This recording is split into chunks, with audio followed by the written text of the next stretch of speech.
समजा माझ्याकडे two wheeler असेल आणि माझा धंदा व्यवस्थित चालला की माझी ओढ असते फोर व्हीलर घेण्याकडे. सो उत्पन्न वाढलं की मी पटकन फोर व्हीलर घेऊन टाकतो. So this is the problem. ते काय करतात तर स्वतःची फायनान्शियल मॅनेजमेंट स्वतः करायला जातात आणि मग ही जी गॅप आहे तुमच्या इन्कम आणि खर्चातली ती एका एक्सपर्टच्या माध्यमातून गुंतवणूक करा की आपण कुठल्या कॅटेगरीत तिथून पहिले सुरुवात करू आपण. सो 3 समाजामध्ये घटक आहेत. एक गरीब माणूस आहे, एक मध्यमवर्गीय आणि एक श्रीमंत. एखादा व्यक्ती नोकरी करतोय आणि त्याची नोकरीच गेली तर पुढचे 6 महिने त्याचा घर खर्च भागवण्यासाठी हा पैसा पुरेल एवढा पैसा बाजूला ठेवला पाहिजे.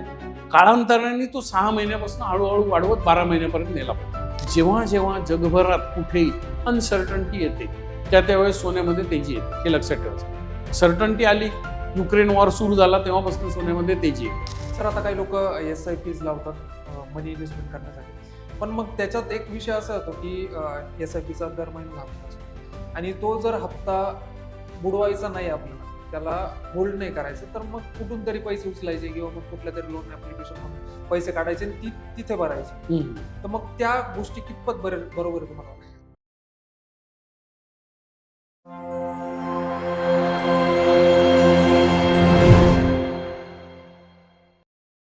नमस्कार, मी समीर माचवे. मी एक फायनान्शियल फ्रीडम कोच आहे आणि 2016 पासून I am financially free and माझं पॅशन आहे ट्रॅव्हल करणं.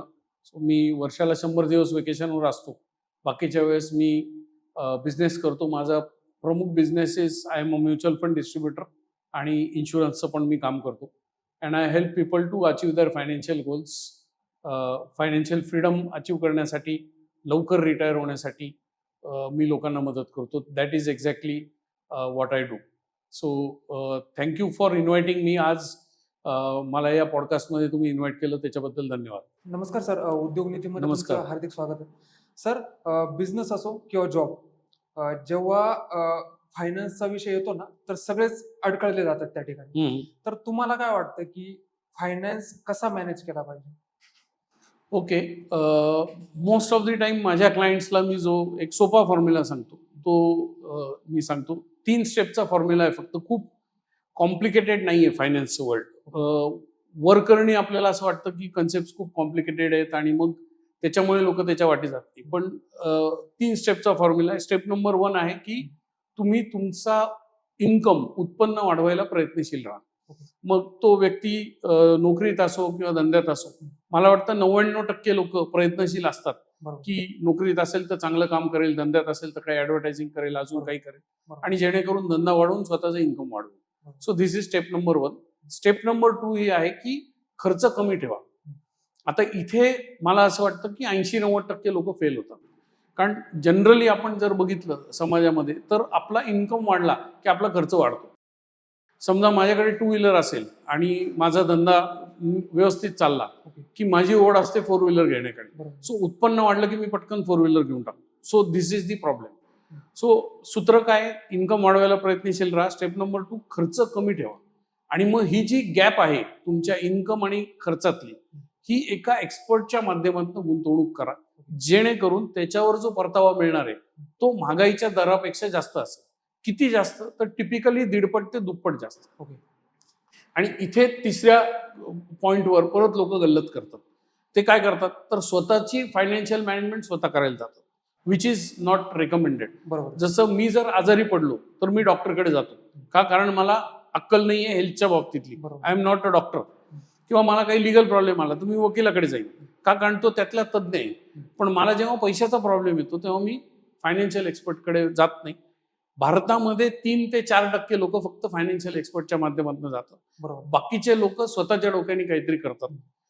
कुठल्या तरी ऍपच्या नादी लागतील, कुठे काय करतील. आणि तिथे भ्रम हा आहे की मला चांगले पैसे कमवता येतात म्हणजे मला पैसे पण मॅनेज करता येईल. हा त्यांचा चुकीचा जो समज आहे, गैरसमज किंवा अंधश्रद्धा, what ever you call it, त्याच्यामुळे ते स्वतः मॅनेज करायला जातात. त्यामुळे डू इट युअर सेल्फ हे फॉलो करू नका.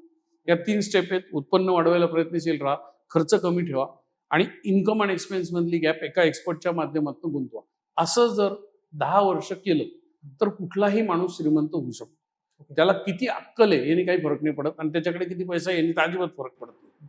हे सूत्र फॉलो केलं पाहिजे. It is so simple. Actually ना आता जर आपण बघायला गेलो ना तर मिडल क्लास फॅमिलीमध्ये म्हटलं जातं की इन्व्हेस्टमेंट, आता तुम्ही म्हटले की फायनान्शियल ऍडवायझर पाहिजे प्रत्येक राईट. गोष्टीला. पण मग मिडल क्लास मध्ये म्हटलं जातं ना हे आपलं काम नाही, हे मोठ्या लोकांचं काम आहे. तर मग त्या गोष्टीबद्दल तुम्हाला काय वाटतं? ओके, सो चांगला प्रश्न आहे. मिडल क्लास ही पैशाने मोजलं जात नाही. अनफॉर्च्युनेटली आपला ग्रह असा आहे की ज्याच्याकडे जास्त पैसे आहेत तो श्रीमंत, बरोबर. आणि ज्याच्याकडे कमी पैसे आहेत किंवा मध्यम दर्जाचे पैसे आहेत तो मध्यमवर्गीय. सो अनफॉर्च्युनेटली हे डेफिनेशन चुकीचं आहे. Okay. सो पहिले आपल्याला हे समजलं पाहिजे की ओळखायचं कसं की आपण कुठल्या कॅटेगरीत, तिथून पहिले सुरुवात करू आपण. Okay. सो 3 समाजामध्ये घटक आहेत. एक गरीब माणूस आहे, एक मध्यमवर्गीय आणि एक श्रीमंत आहे. नॉर्मली आपला बघण्याचा दृष्टिकोन काय गरीबाकडे, किंवा एखाद्याचं अगदी हातावरचं पोट आहे, तो रोज कमवतो, रोज पैसे संपवतो, त्याच्याकडे राहायला चांगलं घर नाहीये, साधे कपडे घालतो अगदी बेसिक, असा व्यक्ती असेल तर तो गरीब. अति गरीब म्हणजे तो अगदी रस्त्यावर भीक मागणारा असतो. सो हे आपलं गरीबाचं डेफिनेशन आहे. मध्यमवर्गीयाचं काय डेफिनेशन आहे? एक 5-50 हजाराची नोकरी आहे, समजा 50,000 ते 1 लाख. आजच्या नाशिक सारख्या शहरात आपण विचार केला तर दॅट इज द रेंज. मग त्याच्याकडे एक 2 व्हीलर असेल किंवा छोटी 4 व्हीलर असेल, अल्टो सदृश गाडी असेल, एखादं छोटं घर असेल, 1 रूम किचन 2 रूम किचन, ते पण लोनवर असेल कदाचित, आणि that is how his life is. Basic कपडे घालतो, फार हायफाय कपडे घालत नाही, पण अगदी गरीबासारखाही राहत नाही, असं त्याचं कुटुंब आहे. मुलं एका चांगल्या शाळेत शिकतात, अशी जर व्यवस्था असेल त्याची लाईफची तर आपण म्हणतो हा मध्यमवर्गीय. आणि मग श्रीमंत म्हणजे कोण? तर श्रीमंताकडे मोठा बंगला आहे स्वतःचा, किंवा एखादा मोठा फ्लॅट आहे. आजकाल महागडे फ्लॅट घेण्याकडे लोकांचा कल आहे. तर 2-3 कोटीचं फ्लॅट असेल, एखादा फार्म हाऊस आहे, 2-4 गाड्या आहेत, काही क्लब मेंबरशिप आहे, चांगले कपडे घालून फिरतो नेहमी, सुट्ट्यांवर जातो, वेकेशन्स घेतो, आणि भरपूर पैसा आहे असं दिसतं आपल्याला बाहेरनं, म्हणजे त्याच्याकडे भरपूर श्रीमंती आहे असं आपण मानतो. अनफॉर्च्युनेटली आपण कुठल्याही माणसाला जाऊन विचारत नाही की तू श्रीमंत आहेस का, असा प्रश्न कोणीच विचारत नाही, कारण त्याला हिंमत लागते. We cannot do that in public. पण खरं डेफिनेशन काय, आपण जर विचार केला तर खरं डेफिनेशन ह्याच्यावरती प्रेक्षकांनी नीट विचार करावा. मी जेव्हा हे बोलतोय तेव्हा स्वतःकडे बघावं. तर गरीब माणूस तो ज्याचा स्वतःच्या खर्चावर ताबा नाही. त्याला 100 रुपये दिले तर तो 100 रुपये संपवून टाकतो महिन्याच्या अखेरीला. त्याला 10,000 दिले तो 10,000 संपेल. त्याला 1 लाख द्या तो 1 लाख संपेल. त्याला 10 लाख द्या तो 10 लाख संपवेल. कारण त्याचं मनी सॉफ्टवेअर हे सांगतं की पैसे दिसले की खर्च करायचे. This is how his brain works. So तो गरीब माणूस. मग मध्यमवर्गीय कोण? तर मध्यमवर्गीयाचं मूळ सॉफ्टवेअर हे गरिबीच आहे, असंच आहे की खर्च करून टाकायचे. फक्त मध्यमवर्गीय थोडा पापभीरू असतो, त्याला कुठेतरी भीती असते की अरे मला उद्या पैसे लागले तर काय. मग तो काय करतो, आता आपल्याकडे गणेशोत्सव चालू आहे, तर गणेशोत्सवात आपण काय करतो, 1 किलो पेढे आणतो आणि त्यातला 1 पेढा चांदीच्या वाटीत गणपती समोर ठेवतो, बाकी पेढ्या आपण खातो, नैवेद्य दाखवायचं ज्याला आपण म्हणतो. सो मध्यमवर्गीय माणूस एक्झॅक्टली नैवेद्य दाखवल्यासारखी इन्व्हेस्टमेंट करतो. तो त्याच्या गुंतवणूक जी असते त्याच्या उत्पन्नाच्या 10 ते 15% असते. मी रेग्युलरली लोकांचे प्रोफाईल्स बघत असतो आणि मला हे दिसतं की ही जी मध्यमवर्गीय सॉफ्टवेअर आहे ते मूळ खर्चिकच आहे, की आले पैसे की कर खर्च, आणि थोडंसं भीतीपोटी तो एक 10-15% पैसे बाजूला ठेवतो. त्यात पण तो सेफ्टीच्या मागे असतो. मग तो काय करेल, तो बँकेत एफडी करेल, पोस्टात पैसे ठेवेल, पीपीएफचं अकाउंट उघडेल, की जिथे जास्त काही भीती नाही, गॅरंटी आहे भाई पैसा मिळेगा, मग तो तिथे पैसे ठेवेल. आणि दुसरा मध्यमवर्गीयाचा मानसिक दोष जो आहे, सॉफ्टवेअरचा प्रॉब्लेम जो आहे, तो त्याला कम्फर्ट खूप लागतो. मग तो काय करतो, ऊन वाढलं की लगेच एसी लावून टाकेल, थोडं 1 दिवस 2 दिवस पावसात भिजला ना आजारी पडला की कार घेऊन टाकेल.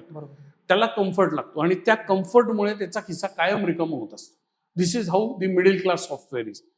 मग तो 5,000 रुपये कमवतोय महिन्याला का 10,000 का 10 लाख यांनी फरक नाही पडत, but he will only save 10 to 15. तर मध्यमवर्गीय माणूस कसा ओळखायचा, त्याच्या सेव्हिंगवरनं ओळखायचा. 10% सेव्हिंग, 15% सेव्हिंग असेल, बेस्ट मध्यमवर्गीय माणूस असेल एकदम भारी, तर तो 20% सेव्हिंग करतो. त्याच्या पलीकडे त्याची बौद्धिक उडीच जात नाही. बरोबर. आता श्रीमंत माणूस म्हणजे कोण, तर जो पॉप्युलर गैरसमज आहे की श्रीमंत माणसाचं उत्पन्न खूप जास्त असतं, त्याच्या एक्झॅक्टली अपोजिट खरं चित्र असतं.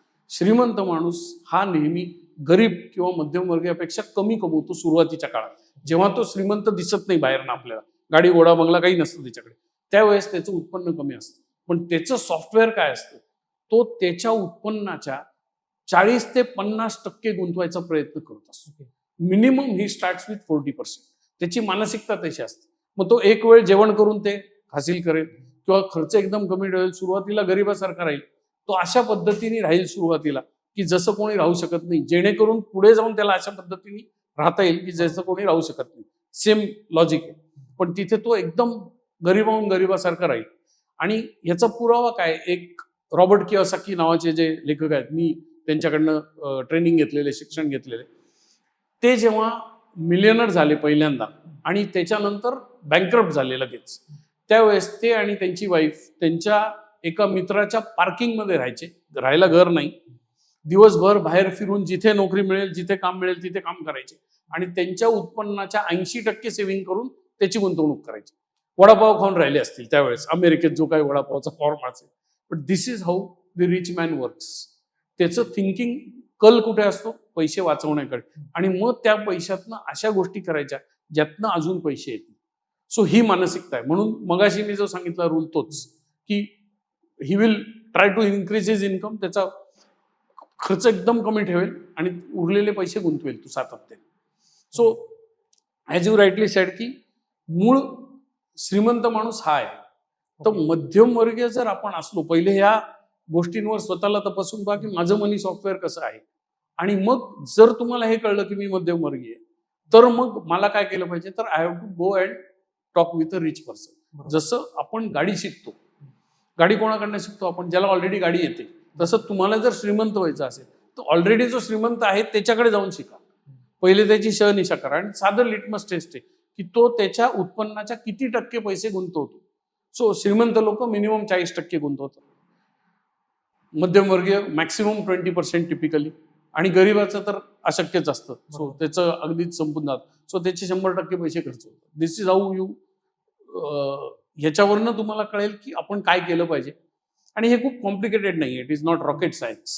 फक्त प्राधान्य कशाला द्यायचंय, कम्फर्टला द्यायचंय का थोडंसं उशिरा आजची मजा उद्यावर ढकलण्याची प्रवृत्ती जी आहे ती श्रीमंतांमध्ये असते, आणि मग इव्हेंच्युअली जाऊन ते श्रीमंत होतं. तेव्हा आपल्याला दिसतं की अरे याच्याकडे मर्सिडीज, अरे यांनी एवढा मोठा बंगला बांधला, पण आधी त्यांनी काय कष्ट केलेत हे कोणाला दिसत नाही. सर आता मला हे विचारायचं आहे की समजा पैशाची मॅनेजमेंट करायची आणि पैसे वाचवायचे तर ते सेव्हिंग्स अकाउंट मध्ये वाचवायचे असं भरपूर जण म्हणतात. राईट.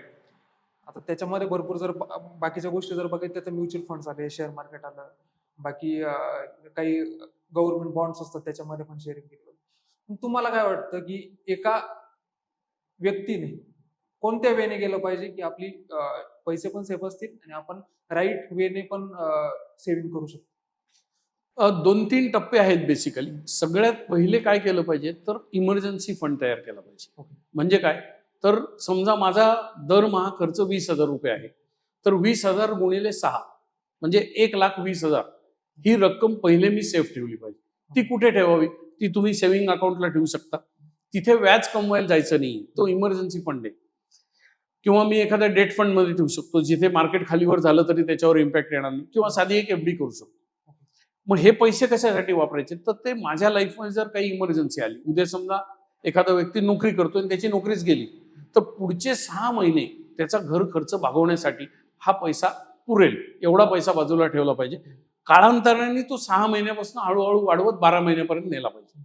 आणि ते पहिलं आपलं परम कर्तव्य की इमर्जन्सी फंड तयार करा. कारण इमर्जन्सी आली आणि हा पैसा नसेल तर तुम्ही केलेली गुंतवणूक तुम्हाला मोडायला लागेल, बायकोचे दागिने मोडायला लागतील, किंवा पॅनिकमध्ये तुम्हाला घर वीक, एखादं एक्स्ट्राचं किंवा प्लॉट वीक असं काहीतरी करायला लागेल. ते करू नका. कोविडमध्ये आपण याचं अगदी प्रात्यक्षिक बघितलं की ज्यांच्याकडे इमर्जन्सी फंड नव्हता त्यांना सगळ्यात जास्त त्रास झाला. सो पहिले 6 महिन्याची व्यवस्था करा. 6 महिने खर्च तुमचा बाजूला पडला. सेकंड स्टेपला काय करायचं, तर ते जे पैसे आहेत आपले उरलेले त्या व्यतिरिक्त, त्याला एक फॉर्म्युला बनवा.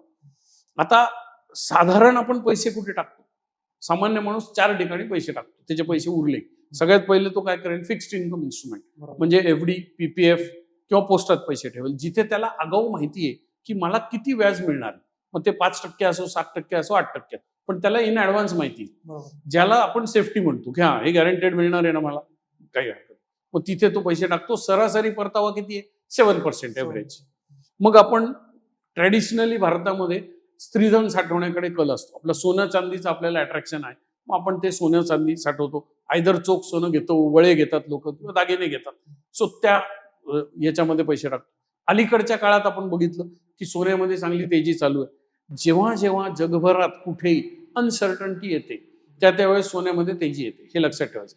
सर्टन्टी आली, युक्रेन वॉर सुरू झाला तेव्हापासून सोन्यामध्ये तेजी आहे. का बरं? अनसर्टन्टी. लोकांना वाटतं काहीतरी अणुबॉम्ब कोणीतरी टाकेल, थर्ड वर्ल्ड वॉरच होऊन जाईल. आता ते ट्रम्प बाबांनी गोंधळ घातलाय सगळा, त्यामुळे परत सोन्यामध्ये ते. सो अनसर्टन्टी वाढली की सोनं वाढणार. टिपिकली लॉंग टर्मचे जर आपण रिटर्न्स बघितले तर सोन्यामध्ये 9 to 10% रिटर्न्स आहे. नंतर कुठे पैसे टाकतो आपण? Real estate. मग रिअल इस्टेटमध्ये लोक काय करतात? फ्लॅट घेतात घर राहायला स्वतःला, किंवा मग जमीन घेतात, किंवा कमर्शियल प्रॉपर्टी घेतात, दुकान. पण रिअल इस्टेटमध्ये कॅपिटल खूप जास्त लागतं. तिथे टिपिकल रिटर्न्स काय? पोस्ट डिमॉनिटायझेशनच्या आधी भरपूर सारे रिटर्न्स होते. आता ते रिटर्न्स कमी झाले. सरासरी 5% 10% रिटर्न मिळतात, आणि हे लोकेशनवर खूप सारं अवलंबून. So it is very dicey asset की जिथे तुम्ही चुकीच्या लोकेशनवर दुकान घेऊन टाकलं तर तुम्ही अडकून जाणार. चांगल्या लोकेशनवर तुमची लायकी असेल, साऊथ बॉम्बेला दुकान घेतलं तर तुमचं अनेक पिढ्यांचा उद्धार तुम्ही करून जाल. So you don't know, but typical returns are 5 to 10%. On the higher side may be 12-13%, पण तेवढं कॅपिटल लागणार आहे आज. So real estate. त्याच्यानंतर इक्विटी मार्केट, ज्याला मॅक्सिमम लोक घाबरतात. तिथे रिटर्न्स काय आहे? साधारण 15%. वर्स्ट केस म्हणजे माझं नशीब अगदी खराब असेल तर मला 10 ते 11% व्याजाने माझा पैसा वाढतो. 4 चौघांसारखं नशीब असेल तर 13-14% आरामात मिळतात. हे याचं सूत्र आहे. या 4 पैकी कुठेतरी आपण आपल्या पिंडाप्रमाणे, आपल्याला किती भीती वाटते, आपल्याला तो ऍसेट किती कळतो, याप्रमाणे आपण कुठेतरी पैसे टाकतो. आता तुमचा प्रश्न हा आहे की कुठे पैसे टाकले पाहिजेत, मग बेस्ट ऍसेट कुठला आहे? तर त्याची तुलना आपल्याला इन्फ्लेशनची करायला लागेल. सो भारताचा जर आपण डेटा बघितला मागच्या 30 वर्षाचा, तर 7% एव्हरेज महागाईचा दर आहे. सध्या तो कमी आहे 5.5-6%, आणि पुढच्या 20 वर्षात असा अंदाज आहे की तो 5%च्या खालीच राहील. पण आपण हिस्टॉरिकली विचार केला तर 7% इन्फ्लेशन आहे. एफडी किंवा तत्सम फिक्स्ड इन्कम इन्स्ट्रुमेंटमध्ये 7% रिटर्न आहे. म्हणजे तुमचा पैसा वाढला का? नाही. 7%, 100 रुपये तुम्ही गुंतवले, त्याचे 107 रुपये झाले पुढच्या वर्षी, पण महागाईमुळे परत 7 रुपये खाल्ले गेले, त्यामुळे 100चे 100च राहिले. सो तो भ्रम आहे की आपले पैसे सेफ आहेत. सोन्यामध्ये if you get 10% over the long period, 2 ते 3% आपल्याला परतावा मिळाला, रिअल रेट ऑफ रिटर्न आपण समजू. रिअल इस्टेटमध्ये पण पुन्हा प्रॉब्लेम आहे, परत कॅपिटल इंटेन्सिव्ह आहे, परत लोनवर घेतलं तर अजून प्रॉब्लेम आहे. बँक श्रीमंत होती, तुम्ही श्रीमंत होतच नाही. So that is a problem. इक्विटीमध्ये 7% धरलं तर मागच्या 30 वर्षाचा समकालीन डेटा बघितला तर equity has return at least 14%. So double झाली. सो आपण पहिले हे ठरवलं पाहिजे की कुठल्या ऍसेटमध्ये मला गुंतवणूक करायची. त्याच्यामुळे आपण तो निर्णय घेताना महागाईचा विचार केला पाहिजे. खूप वेळा लोक उलट करतात. उदाहरण काय? पीपीएफ मध्ये तो पैसा ठेवतात जो रिटायरमेंटला लागणार आहे, which is a financially suicidal formula. बरोबर. तुम्ही पीपीएफचे पैसे शॉर्ट टर्म साठी ठेवा, जे ठेवू नाही शकत, कारण पीपीएफचं डिझाईन 15 वर्षाचं गव्हर्नमेंटने केलंय. Why? Because the government wants to use your money. But जर आपण विचार केला तर शॉर्ट टर्म साठी कमी परतावा आणि लॉंग टर्म साठी जास्त परतावा. सो इक्विटीमध्ये जायचं असेल तर 7-8 वर्षाच्या कालावधीनंतर लागणारा पैसा हा इक्विटीमध्ये ठेवला तर चांगलं वेल्थ क्रिएशन आपलं होऊ शकतं. So this is basically the formula. पण ह्याचं सगळं सूत्र जमवायला, जसं आधी सांगितलं, एक्सपर्टकडे जाणं गरजेचं आहे. स्वतः प्रयोग केले स्वतःच्या पैशावर तर इट इज व्हेरी डेंजरस. आता सर तुम्ही 4 मुद्दे सांगितले की इन्व्हेस्टमेंट करतात. आता त्याच्यामध्ये 5वा मुद्दा असा आहे की काही लोक आहे ना, म्हणजे सामान्य घरातल्या व्यक्ती ना, काही म्हणजे घरात पण पैसे साठवून ठेवतात, मग या गोष्टी करतात. आपण आता त्या ब्लॅक मनी सारख्या गोष्टी त्या साईडला ठेवू. पण मग एखादा साधारण जरी व्यक्ती असेल किंवा घर चालवणं एखादी महिला असेल तर ती पण पैसे साठवते, तर मग त्या गोष्टी कितपत योग्य आहे तुम्हाला वाटतं? काही इन्व्हेस्टमेंट तर काही नाही, म्हणजे रिटर्न तर काही नाही येतात तिथून. It is okay. 100% ठिकाणी तुम्हाला रिटर्न मिळू पण नाही शकत, आणि एक माणसाची प्रत्येकाची कम्फर्ट लेवल असते. आता काही लोकांना असं वाटतं, हा पण एक मध्यमवर्गीय विचारसरणीचा भाग आहे, की मध्यमवर्गीय माणसाला बँकेत पैसे नसले तर टेन्शन येतं, पण श्रीमंत माणसाला बँकेत पैसे असले तर टेन्शन येतं, कारण त्याला हे दिसतं की माझा पैसा काम करत नाही. पण मध्यमवर्गीय माणसाला हे दिसतं की अरे माझ्याकडे पैसेच नाही. So there is no right answer. त्याचा एक सुवर्ण मध्य साधा. सगळेच पैसे घरात ठेवले तरी नुकसान आहे, सगळेच इन्व्हेस्ट केले तर तुमचा तसा पाया भक्कम पाहिजे, तुमची मानसिकता तेवढी स्ट्रॉंग पाहिजे की उद्या जर मार्केट पडलं, उद्या ट्रम्पनी भलतंच बटन दाबलं तिकडनं आणि दिलं मार्केट खाली, तर तुम्हाला ते झेपणार आहे. ते इमोशनल स्ट्रेस जो येणार आहे त्याच्यामुळे, तो जर तुम्हाला झेपवणार असेल तर तुम्ही सगळे पैसे टाकले तरी चालेल. But the right answer is सुवर्ण मध्य साधा. अतिशयोक्ती कुठेही महागात पडते. So एक सुवर्ण मध्य साधायचं म्हणून मी जे सांगितलं की इमर्जन्सी फंड आवश्यक आहे. मग ते पैसे तुम्ही काही प्रमाणात कॅश ठेवू शकता, पण तिथे रूल हा फॉलो केला पाहिजे की ते इमर्जन्सीलाच वापरले पाहिजे. की आता दिवाळी आली मी ते पैसे काढून कपडे घेतले तर then that is not a emergency. पण इमर्जन्सीला वापरणार असाल, ते डिसिप्लिन असेल तर काही प्रमाणात कॅश बाळगणं मेक्स से युक्तिक आहे, काही प्रॉब्लेम नाही. जर मिडल क्लास मधून हायर क्लास मध्ये जायचं असेल आपल्याला, तर जास्तीत जास्त इन्व्हेस्टमेंट करणं गरजेचं आहे. येस, बरोबर. पण मग तुम्ही अशा कोणत्या 3 टिप्स सांगाल की त्या एका मिडल क्लास व्यक्तीने केल्या पाहिजे किंवा पाळल्या पाहिजे? सगळ्यात पहिलं मी असं म्हणेन की तुमचा जो पैशाचा आवक जावक आहे ते ट्रॅक करायला शिका. एक साधं, आजकाल खूप सारे ऍप्स आहेत बजेटिंगचे. आपलं काय उत्पन्न झालं, आपण काय खर्च केला, अगदी किचकट करायची गरज नाही. आता मी सोप्या मार्गाने करतो.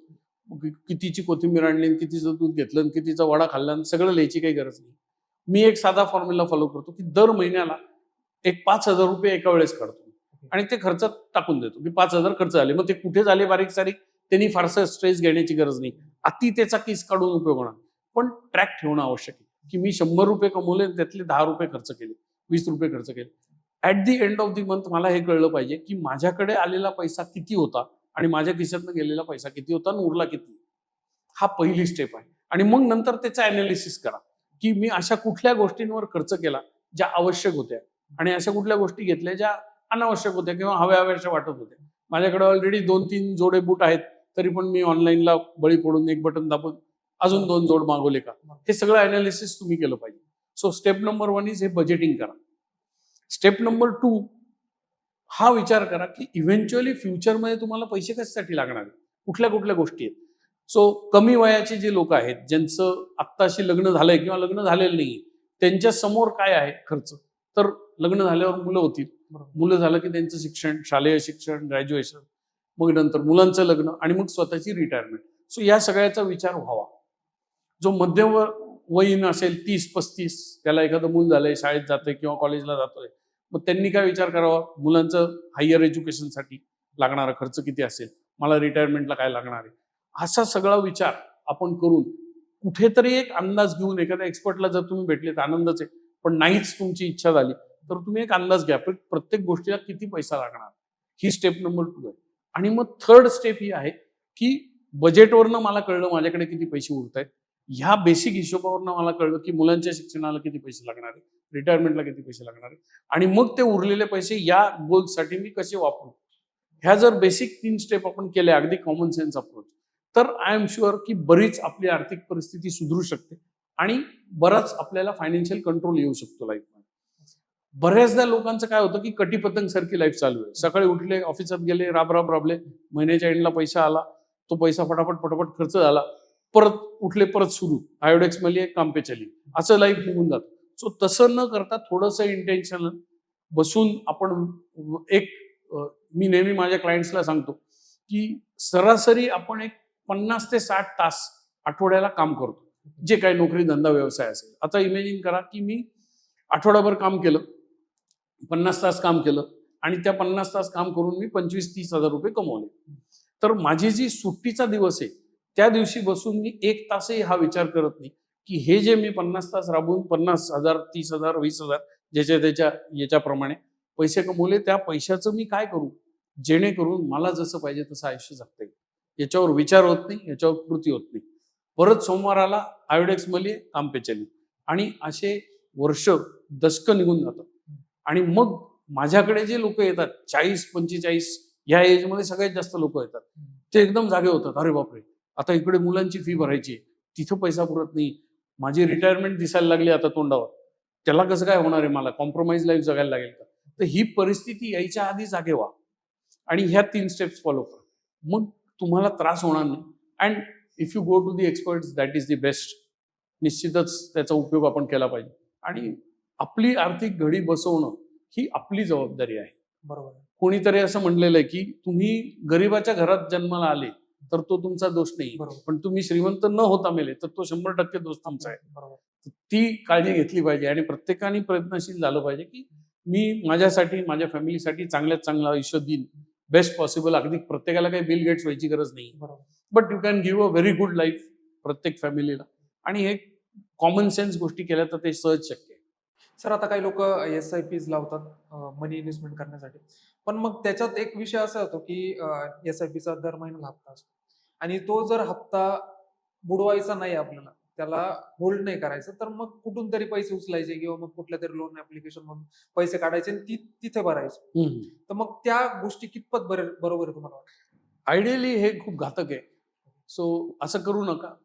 समजा तुम्हाला असं वाटत असेल की बुवा माझी 20,000 रुपयाची SIP करायची ताकद आहे, तर आधी 7-8 हजारापासून सुरू करा आणि दर महिन्याला तुम्हाला समजा at the end of the month तुम्ही बसले 8,000 रुपये तुमचे ऑटोमॅटिक कट झालेत आता, तरी पण तुमच्याकडे पैसे उरलेत. समजा या महिन्यात 10,000 उरलेत, तर त्यातले 5,000 गुंतवा, 5,000 तरी साईडला ठेवा आणि ती एक सवय लागू द्या की दर महिन्याला आता माझ्याकडे 8ची SIP 5 मी सातत्याने गुंतवतोय मागचे 3-4 महिने, मग मी 8+5 13,000ची SIP करेन, तरी माझ्याकडे 5,000 4,000 3,000 उरत आहेत. सो एकदम स्ट्रेच करू नका अनलेस तुमचा income, you are very confident of your income आणि फ्लक्च्युएटिंग इन्कम नाही आहे. नोकरीवाल्यांना हे करणं सोपं आहे, म्हणून मी अनेकदा म्हणतो की नोकरीत श्रीमंत होणं सोपं आहे, कारण इन्कम प्रेडिक्टेबल आहे. बट ओव्हरबोर्ड न जाणे आणि उधारी करून SIP करण्यात काहीच अर्थ नाही. सो टेक्निकली जेवढी SIP करू शकतो त्याच्यावर थोडीशी कमी ठेवा. Start with 50% or 60% of the amount आणि मग स्लोली टप्प्याटप्प्याने वाढवा. ते जास्त बेटर राहील. आणि मग जसं, आणि समजा SIP नाही झाली तुमची, तर दर महिन्याला तुम्ही वेगवेगळे अमाऊंट गुंतवूच शकता. एखाद्या महिन्यात 1,000 टाकले, एखाद्या महिन्यात 500 टाकले, पुढच्या महिन्यात 3,000 असले तसे टाकले. गुंतवणूक तर तुमची तशी होणार आहे. बट SIPच्या माध्यमातून हे करणं बेस्ट आहे. बट सगळ्यांनाच ते 100% जमेल असं नाही. बट गुंतवणूक करणं गरजेचं आहे. ते कुठल्या मार्गाने पैसे येत आहेत त्यांनी फरक नाही पडत. बरोबर. पण उधार घेऊन तर निश्चित करू नका. बरोबर. आता लाईफ आहे तर मेडिकल प्रॉब्लेम्स येणार आहे. राईट. फायनान्शियल मॅनेजमेंटमध्ये मॅनेजमेंटमध्ये मेडिक्लेम काढणं, आता त्या गोष्टीचं कितपत आहे हे मला माहित नाही, पण मग मेडिक्लेम काढणे पण हा एक फायनान्शियल प्लॅनिंगचा हिस्सा असू शकतो. हो, 100%. ऍक्च्युली नुसता हेल्थ इन्शुरन्स नाही, 3 गोष्टी आपण केल्याच पाहिजे. सगळ्यात पहिले आहे हेल्थ इन्शुरन्स. मग हेल्थ इन्शुरन्स घेताना आपल्याला जेवढं प्रीमियम झेपवेल तेवढं घ्या, पण चेक करा हे की फीचर्स कसे आहेत त्याचे, प्रॉडक्टमध्ये मिळणारे बारकावे काय, थोडासा अभ्यास करा. अनफॉर्च्युनेटली लोक त्याच्यात इंटरेस्ट घेत नाही आणि मग क्लेमच्या वेळेस भांडणं होतात. तर तसं न करता थोडा अभ्यास करा प्रॉडक्टचा. म्हणून मी मगाशी जे सांगितलं, एक्सपर्टकडे जाणं त्याच्यासाठी गरजेचं आहे. सो मार्केटमधले बरेच प्रॉडक्ट्स आहेत, प्रत्येकामध्ये काहीतरी प्लस मायनस आहे. आपल्याला जे प्रीमियम पटेल आणि आपल्याला जे फीचर्स हवेत त्याप्रमाणे मेडिकल पॉलिसी ही घेतलीच पाहिजे मॅन्डेटरी. दुसरी पॉलिसी जी घेतली पाहिजे प्रत्येकाने ती म्हणजे ऍक्सिडेंट इन्शुरन्स. कारण आपण आज बघतो सिग्नलवर कोणालाही थांबायला वेळ नाही. अनफॉर्च्युनेटली भारतीय लोकांचा मेंदू असा आहे की प्रत्येकाला सिग्नलवर घाई आहे, पण तुम्ही गाडीला गाडी खेटवा तिथे 2 तास भांडत बसतील, अशी आपली मानसिकता आहे unfortunately. So everybody is more busy than mister Modi, so running around the place. तर ते करू नका. म्हणून ऍक्सिडेंट होतात तो ऍक्सिडेंट इन्शुरन्स घ्या. आणि ऍक्सिडेंट इन्शुरन्स हा जगातला सगळ्यात स्वस्त इन्शुरन्स असतो, त्यामुळे तो कोणी विकत नाही. तुम्हाला फार रेअरली टीव्हीवर ऍडव्हर्टाईज दिसेल. जे इन्शुरन्सच्या ऍडव्हर्टाईज दिसतात ते सगळे महागडे इन्शुरन्स असतात. आणि ऍक्सिडेंट इन्शुरन्समध्ये प्रीमियम कमी, त्यामुळे कमिशन कमी, त्यामुळे कोणालाच इंटरेस्ट नाही ते विकण्यात. पण ऍक्सिडेंट इन्शुरन्स घेणं गरजेचं आहे. कारण ऍक्सिडेंट इन्शुरन्समध्ये अजून एक गोष्ट होती जी आपल्याला माहित नाही. त्यातल्या काही फॅसिलिटीज मी सांगतो या पॉडकास्टच्या, की एखाद्याचा अपघात झाला, तो नोकरी करतोय किंवा दुकानदार आहे आणि तो त्याचं दुकान नाही उघडू शकला, नोकरीवर नाही जाऊ शकला, पण त्याचा हप्ता चालू आहे लोनचा, तर ह्यातनं हप्ते भरायची पण सोय होते ऍक्सिडेंट इन्शुरन्स. हे अनेकांना माहित नाही. समजा त्या कालावधीत मी नाही गेलो नोकरीवर, माझे पैसे बुडाले, माझं विदाऊट पे झालेली, तर मला लॉस ऑफ इन्कम पण मिळतो. हे पण लोकांना माहित नाही. आणि 1 नाही 2 नाही 2 वर्ष मी ऍक्सिडेंट इन्शुरन्स मधून इन्कम घेऊ शकतो. जर एखाद्या व्यक्तीचा जबरदस्त ऍक्सिडेंट झाला, इज कम्प्लिटली बेड रिडन, तर त्याला 2 वर्ष त्याच्या उत्पन्ना एवढे पैसे मिळतील, एवढी ताकद त्या इन्शुरन्समध्ये. डेथचे मिळणारच आहे, डिसेबिलिटी, बाकी फॅसिलिटीज आहेत. सो अत्यंत महत्वाचं हेल्थ इन्शुरन्स, नंतर ऍक्सिडेंट इन्शुरन्स आणि एक टर्म प्लॅन. आपल्या फॅमिलीला प्रोटेक्ट करण्यासाठी टर्म प्लॅन. आता टर्म प्लॅन म्हणजे काय, लाईफ इन्शुरन्स म्हणजे काय, की मी जे पैसे कमवून आणतोय आज, माझी जी ताकद आहे, पुढच्या 10 वर्ष अजून मी काम करणार आहे, या 10 वर्षामध्ये माझं आजचं जे उत्पन्न आहे त्याच्या 10 वर्षांनी मी मल्टिप्लाय केलं तर समजा मी 1 कोटी रुपये कमवणार आहे, तर आज मी 1 कोटी रुपयाचा विमा घेतला पाहिजे. कारण मी असो किंवा नसो, ते पैसे माझ्या फॅमिलीला तरी पण मिळतील. मी असताना मी कमवून आणि मी नसलो तर त्या इन्शुरन्स कंपनीकडनं मिळतील. So I have secured my family. या 3 गोष्टी करायच्या. आता चौथी गोष्ट काय होते गडबड आजच्या मॉडर्न युगात, तर सायबर इन्शुरन्स. आज लोक पटकन कुठली तरी लिंक दाबतात आणि पैसे गुल होतात. काल परवाच माझ्या एका क्लायंटच्या लाईफमध्ये अशी घटना घडली. सायबर इन्शुरन्स घेणं आवश्यक. किरकोळ प्रीमियम आहे, 5,000 रुपयात पूर्ण फॅमिलीला कव्हर करता येईल, माहितीच नाही आपल्याला. सो सायबर इन्शुरन्स घ्या. हे 4 इन्शुरन्स घेतले मला वाटतं पुरेसे. याच्या पलीकडे खूप मोठं विश्व आहे, पण you don't need to go there. आणि सगळ्यात महत्वाची गोष्ट काय, हे इन्शुरन्स घ्या, त्याचं प्रीमियम भरा आणि मग देवाकडे रोज प्रार्थना करा की हे सगळं प्रीमियम वाया जाऊ. बरोबर. कारण हे जर प्रीमियम तुमचं वाया गेलं तरच तुमचं लाईफ सुरळीत चालू आहे. बरोबर. ही तुमची लाईफ मधली चॅरिटी आहे. कुठल्याही मंदिरात जाऊन पैसे टाकायचे नाही, कुठे दान धर्म करायची गरज नाही.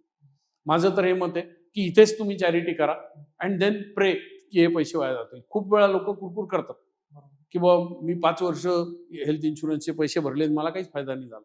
मी त्याला सांगतो मार उडी बाल्कनीत, खाली लगेच फायदा चालू होईल. सो कोणाला हातपाय तोडून घ्यायचे, सो आपल्याला नाही करायचं.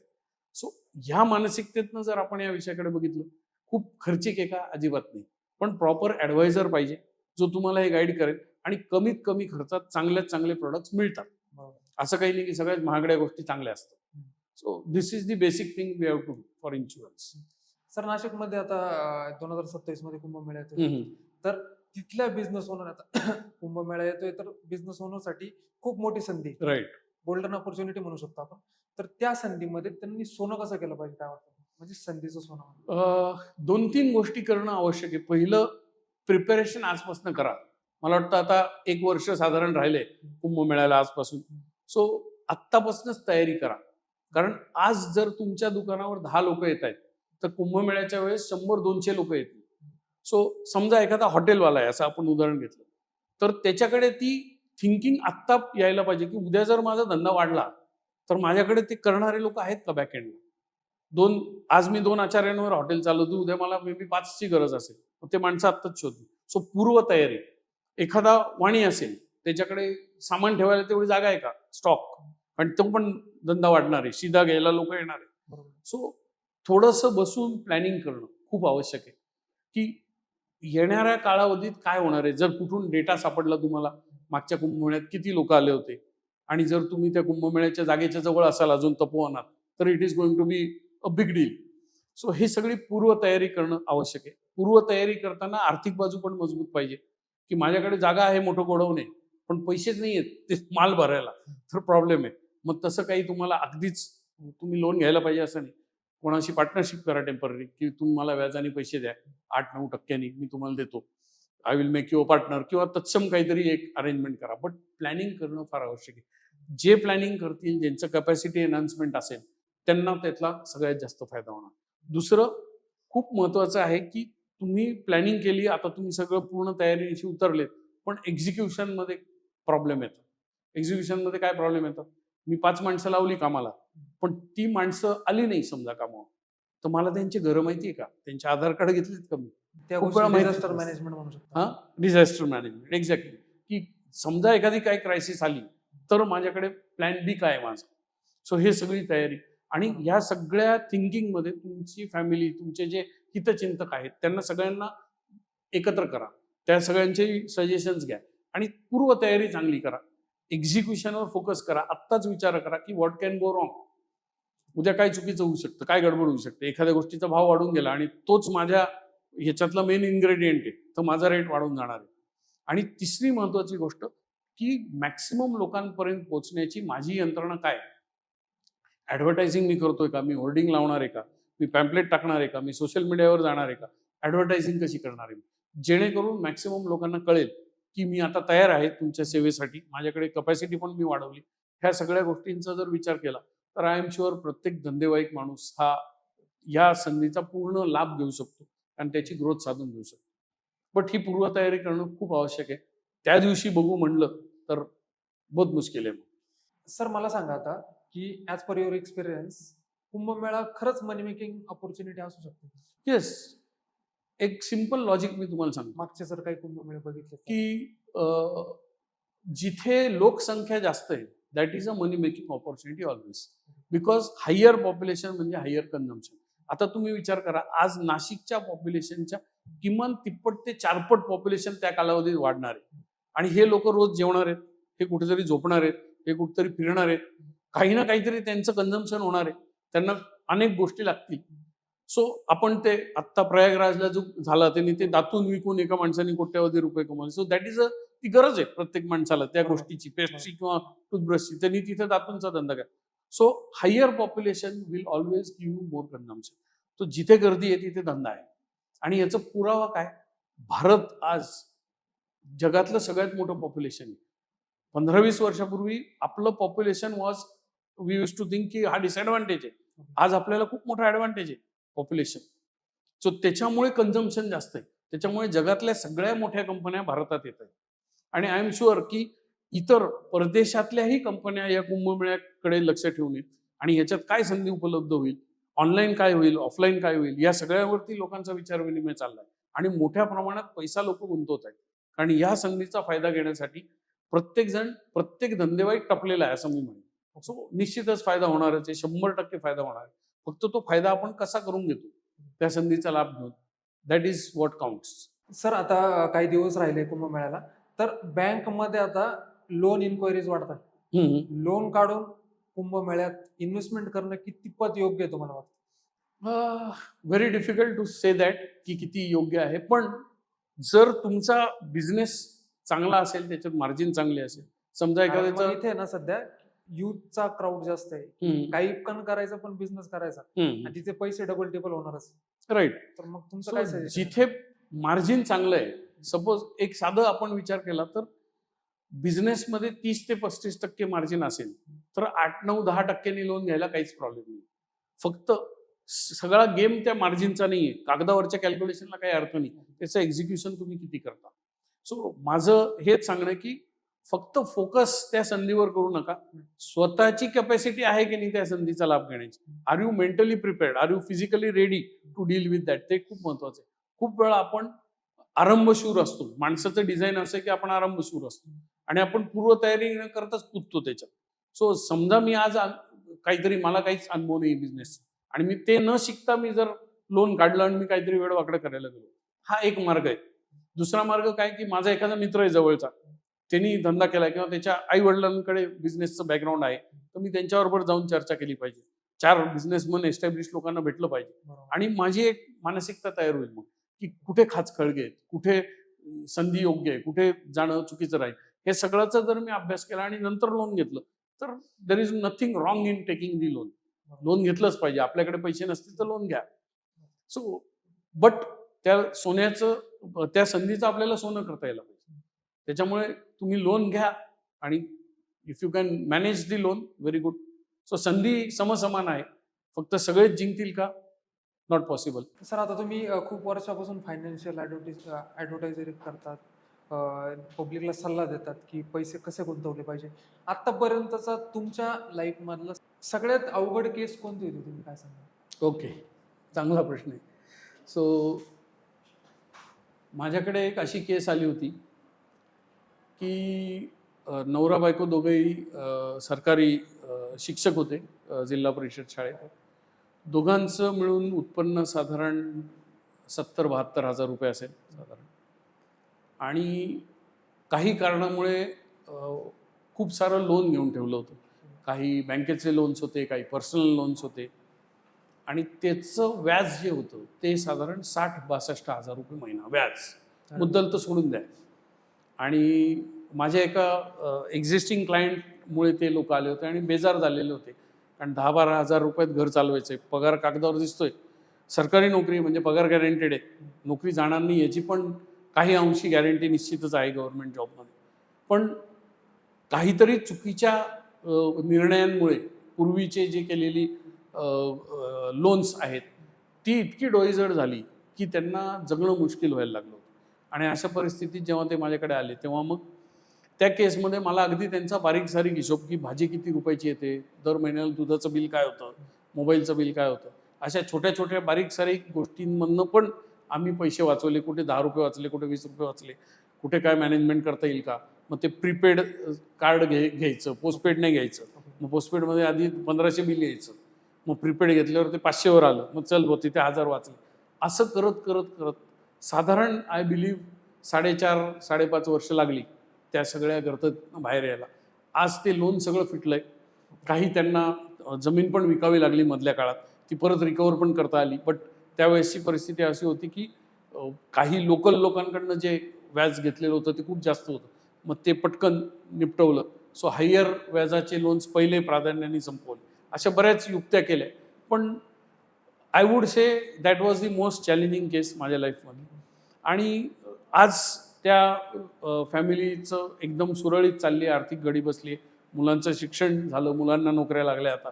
सो हे सगळं गेलं. पण याच्या मागे मला स्वतःला क्रेडिट न देता मी क्रेडिट देईन 2 गोष्टींना. एक, ते व्यक्ती स्वतः, त्यांचं कुटुंब, त्यांनी सगळं ते मी जे काही सांगितलं ते ऐकलं, पहिली गोष्ट. आणि दुसरी ही प्रोसेस जी आम्ही राबवली त्यांच्यासाठी, आणि ते जर केलं तर त्यांच्या त्या अत्यंत बिकट परिस्थितीमधनं ते बाहेर आले. सो नॉट दॅट खूप परिस्थिती खराब असेल तर आपण आपली आर्थिक गडी बसवू नाही शकत, वेळ लागेल, पण ते बसवता येतं. पण एक्सपर्टकडे तुम्ही जा आणि त्याच्याशी चर्चा करा. So he will help you to deal with all this issues. So अशा अनेक केसेस आहेत, पण पटकन आठवलेली ही सगळ्यात आत्तापर्यंत चॅलेंजिंग मी म्हणेन केस होती. पैशाचं सेल्फ मॅनेजमेंट करणं वर्सेस फायनान्शियल ॲडवायझरकडे जा. फायनान्शियल ॲडवायझर यामध्ये काय डिफरन्स सांगाल तुम्ही, काय सांगाल? सोपा मार्ग मी तुम्हाला सांगतो की समजा मी आजारी पडलो आणि आज मला ताप आहे, खोकला आला, मी डॉक्टरकडे गेलो. मग त्या डॉक्टरने मला तपासलं आणि मग त्यांनी एक चिठ्ठी लिहून दिली मला की तुम्ही पॅरासिटामॉल घ्या, XYZ जे काही गोळ्या, त्यांनी 4 गोळ्या दिल्या आणि सांगितलं की या गोळ्या घ्या, 4 दिवसांनी परत या. आता मी काय करतो, मी अति हुशार असतो, मी ती चिठ्ठी सांभाळून ठेवतो. आणि डॉक्टर तर फी घेतली त्यांनी 100-200 रुपये जी काय असेल त्याची कन्सल्टिंग फी, ती घेतली. मी गेलो मेडिकलवर, दुकानातनं औषध घेतलं, मला बरं वाटलं. आता 4 दिवसांनी मी जाऊन चेक करून आलो. डॉक्टर म्हणले ओके, आता काही काळजी नाही, you are cured, done. Next time same symptom आले मला, की मग मी यावेळेस काय करतो की डॉक्टरला बायपास करतो. ती चिठ्ठी घेऊन मी डायरेक्ट मेडिकलमध्ये जातो आणि मग मेडिकलवाल्याला सांगतो की ही औषधं मला आता दे. भारतामध्ये ती मिळतात, परदेशात तुम्हाला कोणी उभं नाही करणार, पण इंडियामध्ये मेडिकलवाला देतो औषध. आता मी घेतले ते औषधं, आज मला काय सिम्पटम आहेत मला माहीत नाही.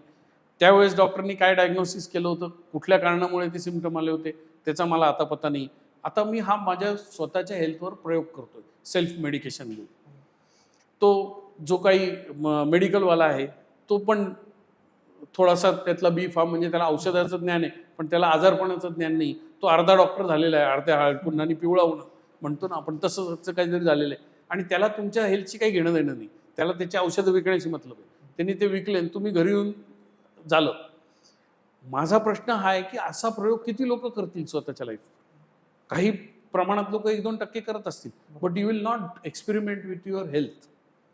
कारण त्याचा जो परिणाम होणार आहे, त्याचा जर चुकीचा परिणाम झाला, वाईट परिणाम, तो लगेच दिसणार. तुम्हाला काहीतरी त्रास होईल, ॲलर्जी होईल, उलट्या होतील, अंगावर रॅश येईल, वॉट एव्हर मे हॅपन, पण त्याचा इमिजिएट तुम्हाला इफेक्ट दिसेल. आयदर काही दिवसात किंवा काही महिन्यात त्याचा इम्पॅक्ट तुम्हाला दिसेल. पण हाच प्रयोग जेव्हा तुम्ही वेल्थवर करता तो इम्पॅक्ट लगेच दिसत नाही. त्यामुळे तिथे तुमची मानसिकता वेगळी असावी लागते. आपण काय करतोय अनफॉर्च्युनेटली, आपल्याला व्यसन लागले T20 क्रिकेटचं. खेळायची आहे टेस्ट मॅच, लॉंग टर्मसाठी वेल्थ क्रिएशन करायची, पण ती T20 सारखी व्हायला पाहिजे, नाही होऊ शकत. तर तुम्ही जर आज तुमच्या पैशांवर प्रयोग करणार असाल तर तुमच्या हेल्थवर जसा परिणाम लगेच दिसतो तसा कदाचित दिसणार नाही. 10, 20, 25 वर्ष त्याला लागतील, आय डोंट नो. आणि त्यावेळेस वेळ गेलेली असेल. सो गुंतवणूक करताना जेव्हा तुम्ही सेल्फ मॅनेजमेंट करता तेव्हा what you lose is not only money. मी तर म्हणेन पैशाला फार कमी महत्व आहे, 10%च द्या. 90% तुमचा वेळ वाया जातोय. आणि वेल्थ क्रिएशनमध्ये सगळ्यात महत्त्वाचा दुवा काय असेल तर तो आहे वेळ. कारण आपण जर कंपाऊंडिंगचा फॉर्म्युला बघितला तर त्याच्यात रेस टू एन आहे, नंबर ऑफ इयर्स. बरोबर. इट इज रेस टू ब्रॅकेटच्या वर एन आहे, म्हणजे ते मल्टिप्लिकेशनच्याही पलीकडचा कार्यक्रम येतो. आणि तुम्ही जर वेळ वाया घालवलात तर तो वेळ परत नाही आणता येणार. सो एक वेळ पैसे तुमचे संपले तर तुम्ही दरोडा टाकून पैसे आणाल, पण वेळ संपला तर कुठे दरोडा टाकाल? It is impossible. म्हणून वेळेकडे लक्ष द्या आणि त्या वेळेचा नीट उपयोग करा. जसं डॉक्टरला फी देता तशी त्या फायनान्शियल एक्सपर्टला फी द्या, कारण he is not going to take all your money, he is going to take maybe maximum 5% तुमच्या पैशाचा. पण त्याचा ॲडवाईसनी तुमचा जो उद्धार होणार आहे तो खूप मोठा आहे. अर्थात ॲडवायझर पण तुम्हाला सिलेक्ट करावा लागेल, पण generally speaking if you go through a financial expert तुमचं आर्थिक गडी बसायला कमी वेळ लागतो, चुका कमी होतात आणि वेल्थ क्रिएशन चांगल्या पद्धतीने होतं. शिवाय तुमचं नॉलेज पण वाढतं. बरोबर. इथे हे प्रयोग करून काहीच होत नाही. बरोबर. So that is the difference. Self experiment नाहीच केलं सेल्फ पाहिजे. एक्सपेरिमेंट करू नका. जर फायनान्शियल एक्सपर्ट जर हायर करायचं असेल आपल्याला किंवा निवडायचं असेल, आता तुम्ही म्हटल्या मागे, तर कोणत्या गोष्टी बघितल्या पाहिजे तुम्हाला? 2-3 गोष्टी बघाव्यात. प्रामुख्याने मी असं म्हणेन की तो फायनान्शियल एक्सपर्ट चूज करावा जो त्यांनी जे काही केलेलं आहे लाईफमध्ये ते शेअर करतोय तुमच्याशी. त्यांनी केलेल्या चुका तो बिंदास सांगतोय. तो तुम्हाला कुठली गोष्ट विकायचा प्रयत्न करत नाही. आज मी माझ्या बिझनेसमध्ये मी असं डिझाईन केलेलं आहे की जसं आपण मॉलमध्ये जातो, मॉलमध्ये अनेक गोष्टी ठेवलेल्या असतात, तिथे कोणी विक्रेता नसतो, तुमच्या मागे कोणी लागत नाही, साहेब टूथपेस्ट घ्या, पावडर घ्या, पण तुम्हाला हवी असलेली गोष्ट विकत घेता. सेम फॉर्मॅट मी माझ्या बिझनेसमध्ये ठेवला आहे. मी कोणाचे मागे कोण फिरत नाही, कोणालाही काही विकत नाही. ज्याला हवं त्यांनी ती गोष्ट विकत घेऊ शकतो, पहिली गोष्ट. सो ते मॉडेल त्याचं काय आहे, तो तुमच्या मागे मागे फिरतोय का की सर ऐसा करो वैसा करो, ये ले लो वो ले लो, तर मग गडबड आहे. आणि दुसरी सगळ्यात महत्त्वाची गोष्ट, तो जी काही गुंतवणूक करतोय, जी काही त्याच्या लाईफमध्ये तो फॉलो करतोय, ते सगळं तुमच्याशी शेअर करतोय. आज मी माझा पोर्टफोलिओ लोकांना दाखवतो. का बरं? कारण मी त्यांना सांगतो की तुम्हाला मी जिथे पैसे टाकायला सांगतोय तिथे मी माझे आधी पैसे ठेवलेले, याची शहनिशा तुम्ही करून घ्या. सो मी जर तुम्हाला तत्वज्ञान दिलं की म्युच्युअल फंड खूप भारी आहे आणि तुम्ही करा 20,000ची SIP, आणि तुम्ही म्हणले तुमची SIP कितीची आहे, तर माझी 1,000ची SIP, तर काय उपयोग आहे त्याला? सो आय शुड ॲटलिस्ट, ठीक आहे एखादा नौखा ॲडवायझर असेल त्याची नसेल 50,000ची SIP, पण ॲटलिस्ट त्यांनी पुढचा विचार केलाय का की आज माझी 1,000ची पण पुढच्या 5 वर्षात मी ती अशी वाढवणार आहे, असं माझं प्लॅनिंग आहे. हे सगळी ट्रान्सपरन्सी असेल तर तो योग्य ॲडवायझर आहे. त्याचं नॉलेज लेवल ते तर तुम्हाला थोडा वेळ दिल्यावर कळेल की त्याचं नॉलेज लेवल किती आहे, तो कसं आपल्याला गाईड करतोय हे कळणं गरजेचं आहे. आणि सगळ्यात महत्त्वाची गोष्ट आहे की तुमच्या फायनान्शियल ॲडवायझरचा रोल तुमच्या लाईफमध्ये काय आहे हे समजून घ्या. माझ्यावरनं मी सांगतो की माझं काम जरी एखाद्या माझ्या क्लायंटला चांगली गुंतवणूक सुचवणं हे माझं काम असेल तरी ते 10% काम आहे. माझं 90% काम आहे की त्याला ग्रूम करणं, त्याला शिकवणं, त्याला फायनान्शियली लिटरेट करणं, त्याचं बिहेवियर मॅनेज करणं. एक्स्पेशली जेव्हा मार्केट मिसबिहेव करतं त्यावेळेस त्याचं बिहेवियर मी मॅनेज करतो की नाही हे मी करणं गरजेचं आहे. आणि हे खूप महत्त्वाचं आहे की आपला ॲडवायझर चांगला असला तर आपण गाईड होणार. आज मी माझ्या लाईफमध्ये 20 वर्षापासून गुंतवणूक करतोय. तुम्ही जनरल सर्वे करून बघा, 20 वर्ष सातत्याने गुंतवणूक करणारे लोकच समाजात कमी आहेत, 1% पण नाही. सो अशाच ॲडवायझरकडे जा. आणि सगळ्यात शेवटी मी म्हणेन की तुमचा पिंड त्याच्याशी जुळला पाहिजे, तुमची मेंटली वेवलिंग जुळली पाहिजे. तुम्ही जेव्हा चर्चा करताय तेव्हा तुमचं त्याच्याबरोबर मेंटल वेवलिंग जुळली तर he is a good adviser for you. आणि तुम्हाला काय वाटतं मग की ॲडवायझर, फायनान्शियल ॲडवायझर कोणी हायर केला पाहिजे? मी या गोष्टीवर म्हणतो की कमीत कमी किती पगार असला पाहिजे किंवा किती त्याचं ॲन्युअल इन्कम असलं पाहिजे? असं काही नाहीये. ऑनेस्टली तुम्ही कमी वयात, पहिल्याच प्रश्नामध्ये बोललो होतो की सगळ्यांनाच वाटतं की ॲडवायझर फक्त मोठ्याच लोकांनी हायर केला पाहिजे. तुमचं काय मत आहे? नाही, इनफॅक्ट ज्या माणसाचं उत्पन्न जास्त आहे त्याला काही नुकसान झालं तर तो ते झेपवू शकतो. बरोबर. ज्याचं उत्पन्न कमी आहे त्याला गरजेचे hand holding. So it is not really a question of तुमचा इन्कम. तो प्रश्न आहे मानसिकतेचा की मला आज मी कुठे का असेल, मला जायचंय कुठे त्याच्यावर अवलंबून. सो मला जर खूप पुढे जायचं असेल तर मी एक्सपर्टची मदत घेणार. मला I just want to survive in life तर काही फरक नाही पडत. मग तुम्ही ॲडवायझरकडे गेले नाही गेले फरक नाही पडत. सो तुम्हाला श्रीमंत जर व्हायचं असेल तर तुम्हाला ॲडवायझर हायर करा. एक साधं उदाहरण देतो की असं इमॅजिन करा, आता आपण दोघं बसलो आहोत. माझं वय 54 आहे, तुमचं वय किती आहे?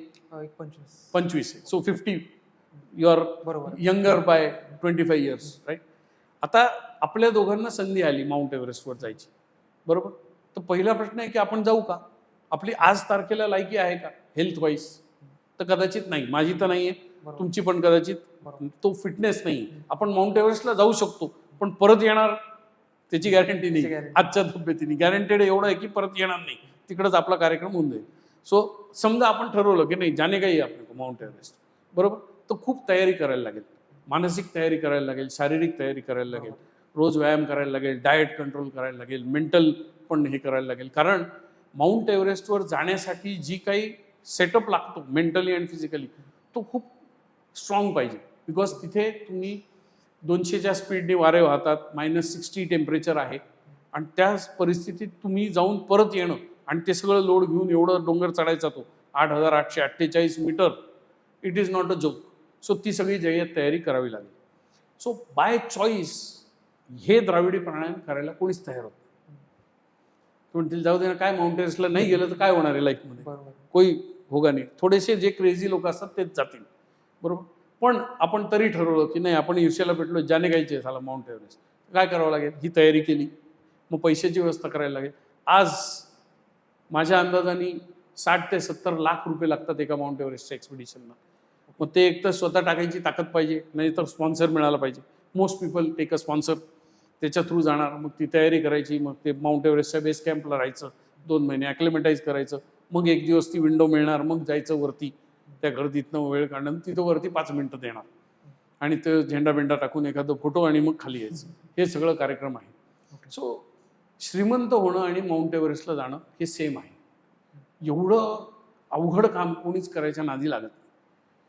म्हणून जगामध्ये श्रीमंत लोकांची संख्या त्याच्यामुळेच कमी आहे. आणि मध्यमवर्गीय माणसाला कधीतरी असं जाणवतं की हे खूप जिकिरीचं काम आहे, खूप अवघड काम आहे, कारण याच्यामध्ये डिसिप्लिन खूप लागणार आहे.